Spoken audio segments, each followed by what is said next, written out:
Schweppes d'écouter on NS Weekly English News. Secretary General of the Organization of Islamic Cooperation, Dr. Yusuf bin Ahmed Al Uthaymeen, stressed that the organization has sought to cooperate with the authorities in Myanmar at various levels and invited them to adopt a policy of transparency and justice toward ethnic and religious minorities, stressing at the same time the need of the government of Myanmar to take measures to ensure the cooperation and plans to enable Rohingya to regain their citizenship and prevent the continuation of discrimination, violence and a wave of unjustified violations against them.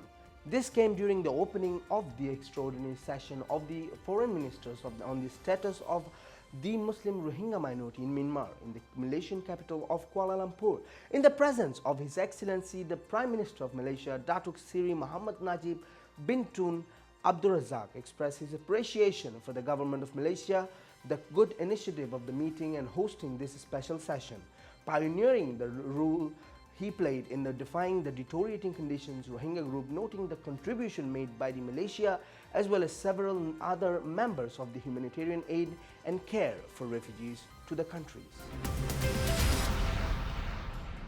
Rohingya delegation met the participating officials in the extraordinary meeting of foreign ministers of Organization of Islamic Cooperation (OIC), which includes a number of ministers and officials on the sidelines of the meeting to address situations of Rohingya Muslim minority in Myanmar.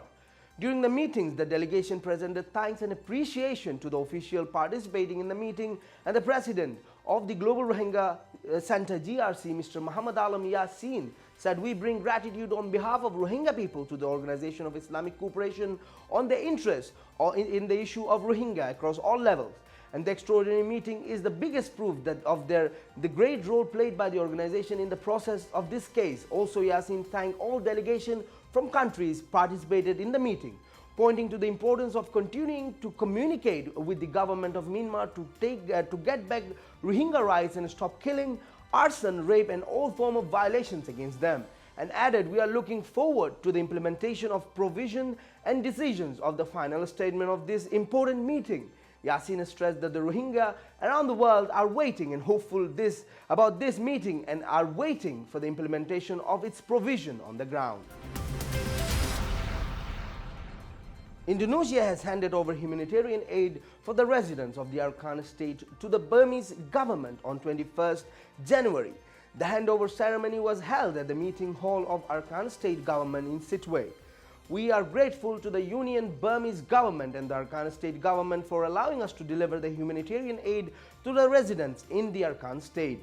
This aid is for all the societies living in the Arakan state. The Indonesian government will join hands in developing the education, health and infrastructure of Arakan state," said Indonesian Foreign Minister Retno LP Marsudi. According to the Indonesian Foreign Minister, Indonesia has donated 6 schools to enable all societies to have access to education in Arakan state. She added that the Indonesian government will face the challenges for the development of the Arakan state and assist in the peace and stability of the state. The Union Minister of Social Welfare, Relief and Resettlement, Dr. Win May A, signed the agreement for the aid on behalf of the Union Burmese government. "We are very grateful to the Indonesian government for giving us such kind of assistance for the society residing in Arakan state. Currently, the Arakan state is the second poorest state in Burma. There are conflicts between two societies at the moment. Led by the state councillor, the Committee for the Implementation of Peace and Development in the Arakan state have established in May 2016, said Dr. Win May A. The UN Human Rights Envoy to Myanmar, Yang Hee Lee, says the country's government will lose credibility if it continues to defend the reported human rights abuses against Rohingya Muslims.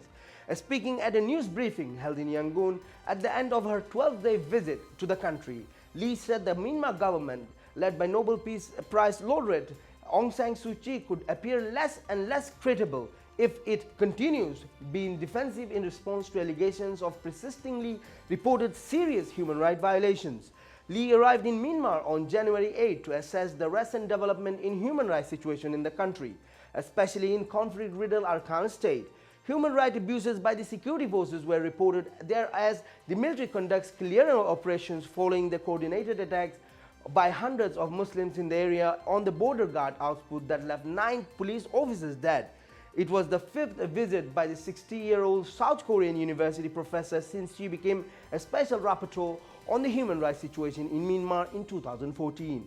Lee toured Mongdo in northern Arakan state for 4 days, visiting the villages and sites of attacks and human rights abuses and meeting representatives of the Muslim community who calls themselves Rohingya, as well as government officials and senior police officials to gather facts for her reports, to be submitted at the UN Human Rights Council in March 2017. After returning from the tour, Lee met privately with Suu Kyi in the capital Naypyidaw to discuss the security situation in northern Arakan, which has been under lockdown since October. Attacks, widespread reports of security forces committing atrocities against Rohingya Muslims have emerged as the military conducts operations in the area following the attacks, raiding Muslim villages to search for culprits and recover lost arms.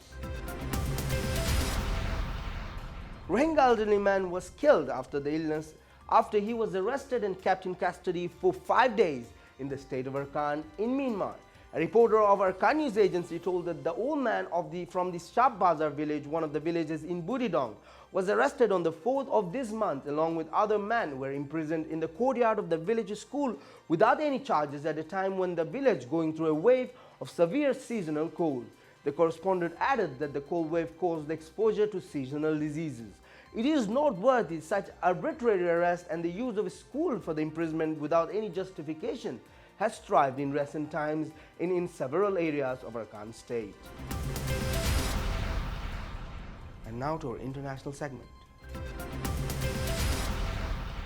President Donald Trump on Wednesday ordered construction of US-Mexican border wall and punishment for cities shielding illegal immigrants while mulling restoring a CIA secret detention program as he launched bold by decisive plans to reshape US immigration and national security policies.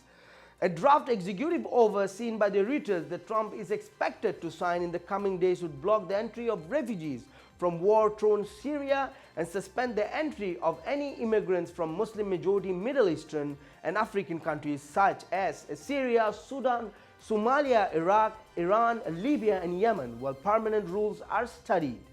Less than a week into his presidency, Trump have moved aggressively to put his stamp on a range of policies, including steps to gut healthcare system devised by the predecessor and make clear as the president he is not turning towards more moderate positions than he took as a candidate.